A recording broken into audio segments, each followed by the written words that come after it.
రాజీవ్ గారి విషయానికి వస్తే చాలా మంది జనాలు ఫీల్ అయ్యేది ఏంటంటే రాజీవ్ గారు ఎన్టీఆర్ గారి సినిమాలో రాజీవ్ గారు ఉండాలి, అది సెంటిమెంటో ఏంటో బహుశా తెలియదని కూడా అంటారు.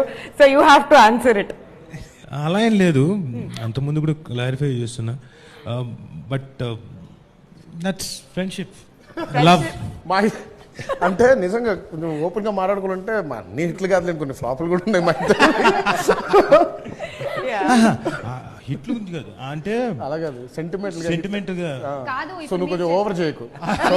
నువ్వు ఉంటే హిట్టే కాదు, నువ్వు ఉంటే ఫ్లాపులు కూడా 100%. సైలెన్స్. 100% ఫ్లాపులు లేకుండా ఎలా ఉంటాయి అక్కడతో. కాకపోతే సంతోషం ఏంటంటే అన్ని పెద్ద పెద్దవి హిట్లు కదా, దానికి కూడా ఆనందించాలి కదా. కొన్ని షాట్లు మేము చేసినప్పుడు సంగతుల తర్వాత చెప్తా. అయితే షూటింగ్ లో జరిగింది